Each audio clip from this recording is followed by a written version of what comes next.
So is the current dip in gold price your last chance to get in? No, get out of here with that. But if you've been paying attention, you already know that the price trend seems to be going the other way.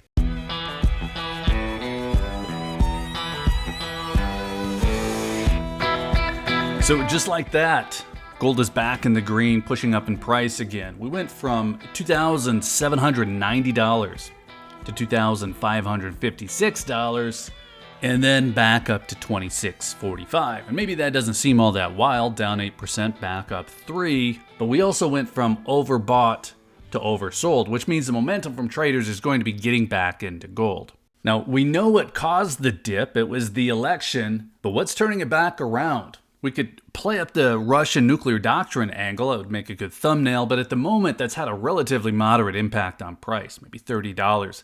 Spot was already on the way up.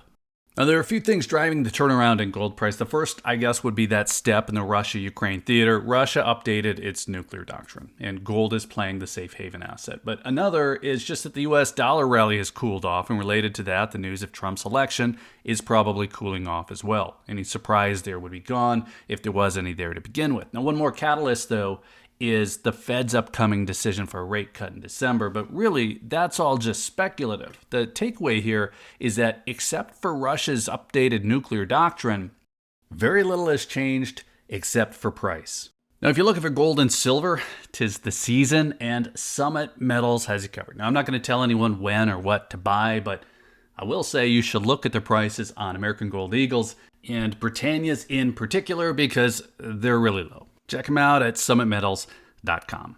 Let's keep these quarter-ounce Eagles out for a minute. Now, I've been slowly working on finishing off a new tube of 1-ounce Eagles and working on a tube of 10 Maples. But my plan is to focus on getting a little bit more fractional soon. And it's driven a little bit by the higher prices. I just don't think the prices are going anywhere anytime soon. This is more a case of getting used to the new price levels. When we see a run like we've seen, it's hard to catch up and reconcile the new price as normal. So I think I mentioned that I picked up a 1-ounce lunar snake at the end of last month, beginning of this month, and then I grabbed an eagle on the election dip. But the nice thing about fractional is that purchasing becomes more about when it's convenient for me to buy than it is about the actual price at the time. So the accounting here isn't going to make sense, but in the case of a quarter-ounce eagle, spot can move $100 without really affecting my purchase because I'm not going to let a $25 swing throw me off. Now, we do still need to cover the direction of gold price here because that's what we're all interested in. Was this a dip or was it the start of something more like a crash? Well, I've already called it a dip. And if you want something better than that, well, a better gauge would probably be whether the big bank analysts have shifted gears, and we can see that they didn't. It didn't change opinions at Goldman Sachs, at least. They just reiterated their forecast for $3,000 gold next year, picking gold as their top commodity pick for 2025.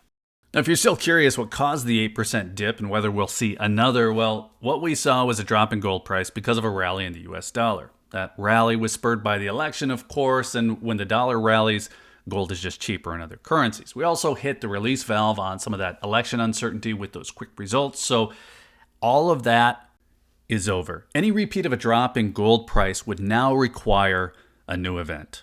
So I don't want to make anyone sit through a long video to come away with the idea that not much is going on, so we're going to keep that part short. The interesting thing here is the change in direction for gold price. It's on the way back up. 8% was a great dip. We're still down 5, I'll take it. But any real change in buying strategy for me, I made months ago based on the price of gold going higher.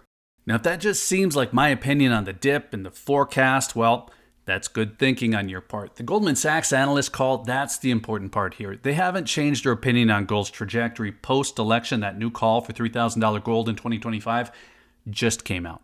We're still looking at a really good chance that the new administration brings in new policy that's inflationary, and the dollar rally is just not a long-term factor. So an 8%, now a 5% drop, I guess, is more of a discount on the way up. Those Black Friday sales just came a little bit early.